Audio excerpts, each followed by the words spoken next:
warga masyarakat Kecamatan Riung Barat, dan forum kunjungan Bapak Bupati dan rombongan yang saya cintai dan saya banggakan. Tempat yang pertama, sebagai insan beriman, patutlah kita memanjatkan puji syukur kehadirat Tuhan yang Maha Kuasa. Karena semua yang terjadi, semua yang kita alami, baik dari hari kemarin maupun hari ini, semua adalah berkat dan cinta yang Maha Kuasa. Sekali lagi Bapak Bupati, selamat sore, selamat datang, selamat bertemu kembali. Mudah-mudahan masih tetap dalam keadaan sehat walafiat. Baik, Bapak Mama sama saudara yang saya cintai dan saya banggakan. Tentu sebagai panitia, kami tidak bisa perpanjang kata untuk hasil swadaya. Kami bisa melaporkan hari ini kalau ini ada alokasi dana yang diberikan, sehingga tentang biaya dan anggaran semua saya pikir tidak saatnya untuk kami sampaikan dengan Bapak Bupati. Yang kami harapkan adalah ketika Bapak Bupati dan rombongan, juga Bapak anggota DPR yang mewakili Ketua DPR, masih menjadi daerah hijau, zona hijau, bebas dari COVID-19. Ini tidak luput dari perhatian Pak Bupati beserta seluruh jajarannya di mana tercinta ini. Hingga pada kesempatan ini kita bisa bertemu, berkumpul bersama, membolong sama-sama. Bapak Bupati dan undangan sekalian, perkenankanlah saya sebagai Ketua Yayasan untuk menyampaikan satu dua hal berkaitan dengan perkembangan SMK Pertanian Santu Bertul. Sejarahnya panjang, Pak Bupati. Aspirasi untuk membangun sebuah sekolah berbasis petani peternakan itu sudah didengung tahun 90-an. Tetapi apa daya, karena keterbatasan, maka baru pada tahun 2017 bersama beberapa tokoh termasuk Pastor OCD Pastor Getro, kami membentuk sebuah yayasan, yaitu bernama Yayasan Pendidikan. Ketika beliau Bupati hari ini melakukan kunjung kerja, selama ini memang padat, ya. Beliau tidak ada wakil sendiri, jadi bisa bayangkan, sama saya sekcan tidak ada pusing, apalagi Bupati. Sampai hari ini Pak Bupati saya sekcan tidak ada. Baik, saya tidak ngomong panjang lebar, saya hanya mau tanya, siapa mau tantang saya? Harga nyanyi itu saya kasih 500.000. Ada yang bisa kasih naik lagi tidak? Misalnya Bapak Firdim Buraka, Bapak Eri Kilaka, Bapak Ali BBK, Bapak Martinus Pengaka, yang terhormat Bapak Bilbo. Bapak 500 kali tambah. Ya, saya kasih 500.000 untuk lagu. Puisinya saya kasih juga 500.000. Siapa bisa nantang saya di sore? Ya hebat. Bapak Bupati saya tidak minta nantang, Bapak saya minta maaf. Saya sebut-sebut tadi. Apa saya tidak bisa melawan? Satu kali. Ali 600 lagu. Siapa yang naik lagi? Lagu 600. Satu kali 600. Puisi 600. Pak Naris puisi 600. Ya, siapa mau naik banding? Pak Martin.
lagu 1 juta. Ada yang mau diabadi? Pak Bobi yang terhormat, Kadis Perhubungan. Daripada Kamal jual obat, ya. Maka nanti kami dengan teman-teman, ya, kami akan bantu 25 juta semua. Semua kepala dinas 25 juta. Semua tadi puisi dan lagu 25 juta. Terima kasih Pak Bupati. Ini kalau beliau sudah panu, camat tidak bisa komentar. Karena kepercayaan Pak Mama semua, ya, saya boleh menjabat ini wakil bupati 8 tahun, lalu bupati 2 tahun. Untuk itu terima kasih untuk semua masyarakat, partisipasi luar biasa, ya, untuk menangani corona ini. Sekarang kebijakan pemerintah pusat yang disebut dengan new normal, kehidupan normal yang baru. Kehidupan normal yang baru ini seperti apa? Sederhana saja. Selama ini kalau kita jarang cuci tangan, cuci tangan tidak pakai sabun. Kehidupan normal yang baru itu kita sudah harus sesering mungkin cuci tangan pakai sabun.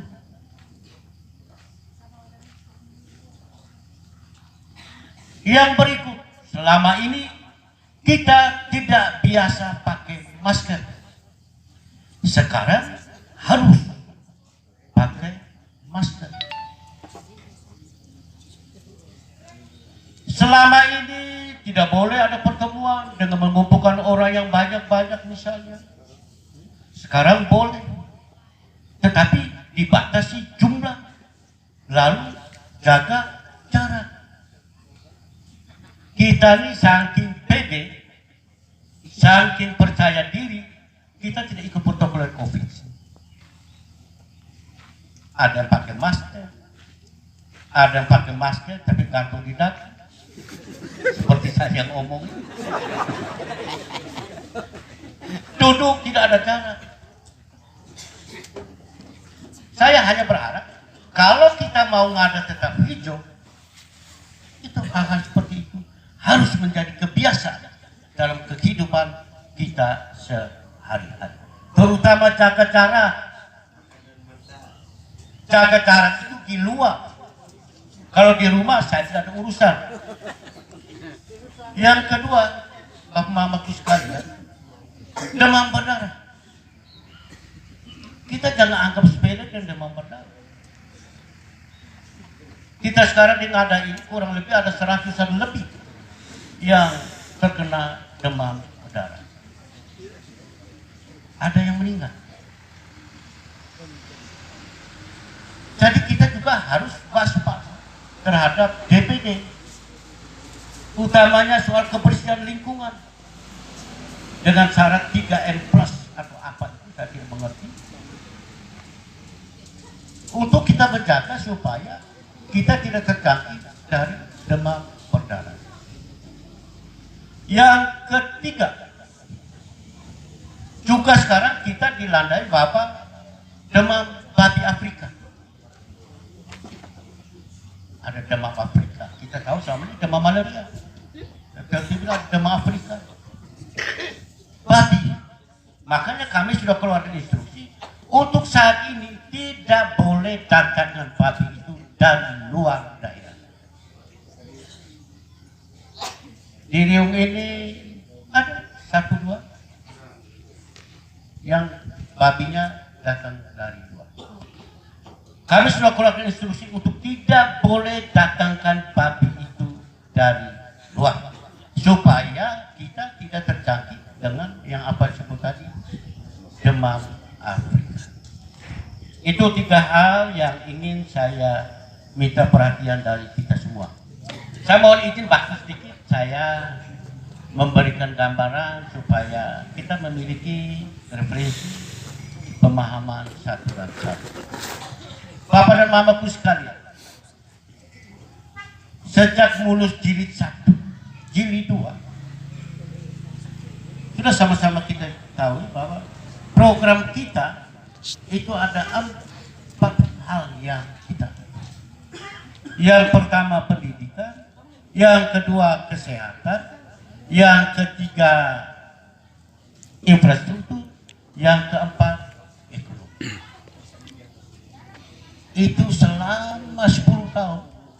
Periode pertama 4 strategi itu, lalu ditambah dengan periode kedua 3 prioritas. Salah si Rosano, baik Deko Kamu, Dara Ridho. Saya coba evaluasi. Ternyata 10 tahun kita membangun kerjasama dari semua kekuatan. Banyak juga yang belum bisa kita buat. Banyak juga di sana sini masih kekurangan. Banyak juga di sana sini belum sempurna, belum lengkap. 10 tahun. Tadi yang disampaikan tadi. Dalam catatan saya, bicara tentang infrastruktur, panjang jalan kabupaten kita ini ada 1042 kilo. Yang sudah kita tangani sampai dengan tahun ini kurang lebih 700-an kilo. Masih kurang lebih 200 sampai 300 kilo. Tetapi di mana yang 700 kilo yang kita tangani?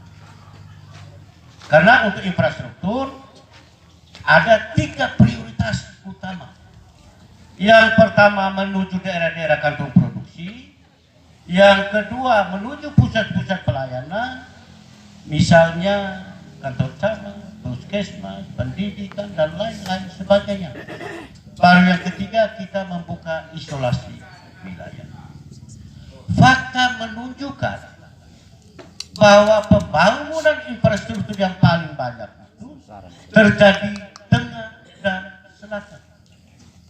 Saya jujur mau mengatakan Riung Barat belum apa-apa kami tahu. Ini fakta. Oleh karena itu, memang ke depan kami lalu rapat tim anggaran pemerintah daerah bersama dinas-dinas. Prioritas infrastruktur ke depan ini kita mulai sudah dari tengah ke Riung.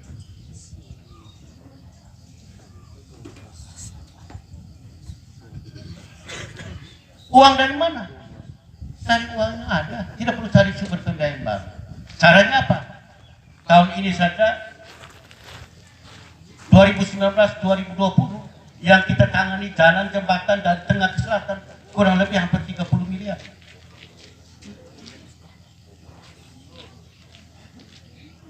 Tahun berikut uang yang 30 miliar ini yang selama kita bangun di tengah ke selatan tinggal geser ke Riung. Karena tadi saya katakan bahwa untuk infrastruktur Riung ini belum ada. Jadi paling tidak anggaran kurang lebih sekitar 30 miliar itu bisa lebih, bisa kurang. Prioritas kita adalah tengah ke Riung.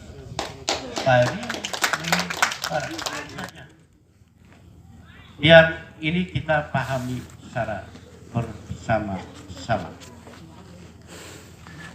Kemudian 4 tahun lalu saya undang Kepala Balai Air dan Sungai wilayah 2 Bali, NTB dan NTT. Pak Roka bersama PPK-nya Pak Alfred, saya dan almarhum. Karena saya lihat ini alur motornya, saya jalan-jalan kok saya lihat ini kiri kanan ini sama, tapi sumber air di mana? Lalu menurut Bapak Anton almarhum bilang, oh ada sumber mata air di Pohang. Saya buat proposal dan bersyukur bahwa tahun ini anggaran itu sudah turun dan sekarang sedang dikerjakan embung iri irigasi. Sehingga saudara kita punya sawah kiri kanan, alur kali itu bisa memanfaatkan air dari embung irigasi buang. Saya juga teringat di Namut. Saya bicara Pak saya di Namut ada tuh area bersama. Tapi kita belum bisa berbuat banyak dari APBD 2. Lalu turunan anggaran yang sekarang dikerjakan itu kurang lebih 5,8. Ya manusia. Pagunya berapa? 6,7. Yang dikontrakkan 5,8. Sekarang sedang dikerjakan. Besok kita pergi lihat. Kalau misalnya ada sisa yang perlu kita cetak lagi atau apapun menjadi sawah baru, kurang lebih 30 hektar. Pak Kadis ingat sudah Pak Kadis pertanian selain jagung toh Pak Bilbo. Nah sudah besok kita pergi lihat. Jadi banyak hal sebenarnya yang tadi saya sampaikan belum banyak kami lakukan khusus untuk Riau dan Riau